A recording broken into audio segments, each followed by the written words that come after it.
In a time when global tensions are rising, especially in the Indo-Pacific region, the U.S. Navy has just made a bold move, redefining naval warfare and shipbuilding. While Congress squabbles over budgets and military spending, the Navy has managed to pull off something remarkable: a rapid, cost-effective, and innovative naval solution that will significantly impact America's strategic position in the Pacific. The McClung-class medium landing ships, named in honor of Major Megan McClung, represent a game-changing shift in how the military builds ships. This video will dive deep into the Navy's stunning success with the McClung-class program, how they went from zero to construction ready in just 7 months, embracing a model of good enough over perfect, and how this approach could completely transform the Pentagon's procurement system. The McClung-class. Traditionally, shipbuilding for the U.S. Navy has been a drawn-out, bureaucratic process. A single ship could take decades to design and build, with costs often ballooning far beyond initial projections. However, in the face of mounting pressure from a rapidly expanding Chinese naval force, the Navy had to act quickly and creatively.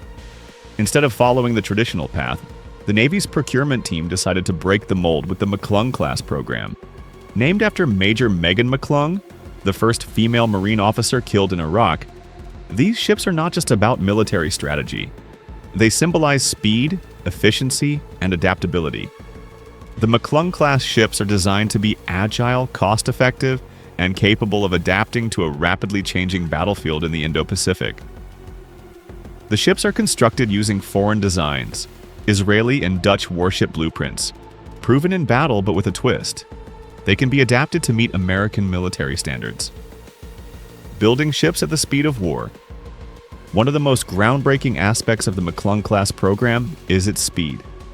From the moment the project was relaunched in December 2024, the Navy set an ambitious goal: to start construction within 7 months. They succeeded. In just a few months, the program went from an idea to a contract. The Navy secured the rights to 2 proven ship designs: the Israeli logistics support vessel and the Dutch Domen LST-100, at an incredibly fast pace, far quicker than the Navy's usual procurement process. Why the rush? The answer lies in the strategic urgency of the situation.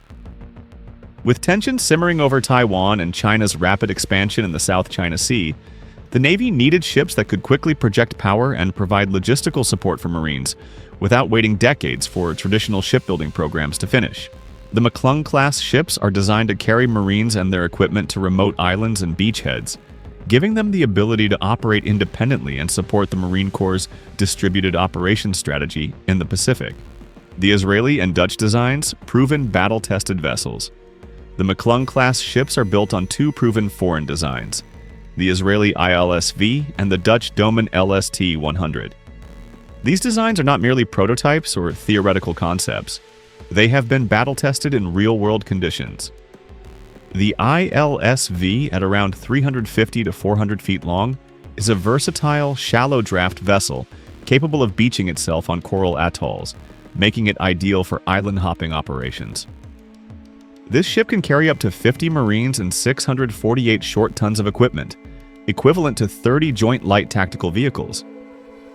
It's essentially a mobile base that can offload troops and supplies on remote islands and quickly leave before enemy forces can react. Meanwhile, the Domen LST-100, another potential design, offers additional flexibility, providing a backup option in case of issues with the first design. By having 2 options, the Navy ensured that even if one design faced complications, it would not disrupt the entire program's timeline. This concept of competitive tension between 2 designs is a clever way to hedge against the unexpected, providing the Navy with flexibility without losing momentum. Innovative shipbuilding strategy. The McClung-class program also breaks from tradition by adopting a new shipbuilding strategy, the vessel construction manager approach. Rather than relying on a single shipyard to handle all aspects of construction, the Navy employs a more distributed, general contractor approach. Multiple shipyards are responsible for different parts of the ship, with one yard cutting steel, another installing engines, and a third handling electronics. This system is a perfect blend of efficiency and speed, akin to how Amazon runs its fulfillment centers, or how Ford revolutionized car manufacturing with its assembly line. This distributed approach allows the Navy to streamline the shipbuilding process and dramatically speed up production.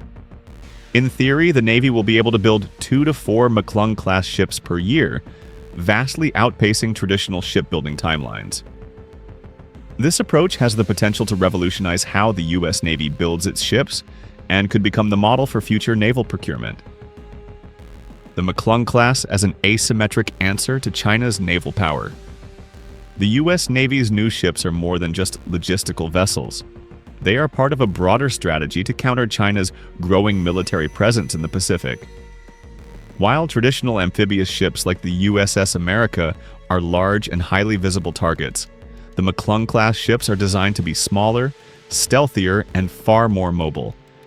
These ships can operate in remote locations, quickly offload troops and supplies, and disappear before the enemy has a chance to react. In this way, they are the backbone of the U.S. Navy's distributed maritime operations, a strategy that spreads out military assets across a vast area, making it harder for China to target them all at once. With their shallow draft and ability to beach themselves, the McClung-class ships can operate in places that larger, more traditional ships cannot. This flexibility makes them ideal for rapid island-hopping operations, enabling the U.S. to quickly seize and secure key strategic locations in the Pacific. When combined with mobile anti-ship missile systems, the McClung-class ships could make the Pacific a minefield of hidden, mobile firepower, turning every island into an unsinkable aircraft carrier or missile battery. Addressing the criticism, why use foreign designs? Some critics have raised eyebrows at the Navy's decision to use foreign ship designs for a critical U.S. naval program. Why not build American ships with American designs? The truth is, while American shipyards are certainly capable of building ships, they simply cannot do it quickly and cheaply enough to meet the Navy's urgent needs. The cost of designing and building a new ship from scratch, especially one that meets modern military standards, would take years and cost hundreds of millions of dollars per ship. By licensing existing foreign designs, the Navy can leverage proven technologies and avoid the costly delays associated with traditional ship design.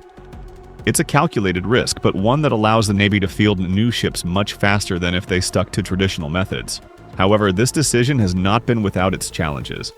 There are concerns about integrating these foreign-designed ships into the existing U.S. Navy network, from communication systems to battle management. The Navy will need to retrofit the ships with American military-grade systems, a process that could be complex and costly. But, as the saying goes, perfect is the enemy of good enough. And in this case, good enough is exactly what the Navy needs to keep pace with China. The future of naval shipbuilding. The success of the McClung-class program has the potential to transform naval procurement for years to come. If the Navy can continue to build ships quickly and efficiently using this new model, it could change the way the U.S. military thinks about shipbuilding. The key question now is whether the program can scale. Will the Navy be able to build 2, 4, or even more McClung-class ships each year? And will they be able to maintain the speed and cost efficiency that made this program possible in the first place? The next few months will be critical. As the Navy ramps up production, they will need to ensure that supply chains remain intact, that costs don't spiral out of control, and that the ships meet all necessary operational standards. In the larger geopolitical context, the McClung-class ships are not just about military strategy. They are a symbol of how America can still out-innovate and outbuild any competitor. With China aggressively expanding its naval capabilities, the U.S. Navy has found a way to counter this rise without matching ship for ship. Instead, the McClung-class represents a new way of thinking, one that values speed, adaptability, and innovation over perfection. If you found this deep dive into the McClung-class ships fascinating, don't forget to hit that like button and subscribe to stay updated on the latest in military innovation. Drop your thoughts in the comments below. What do you think about the Navy's new strategy? Let us know your take. Thanks for watching, and we'll see you in the next video.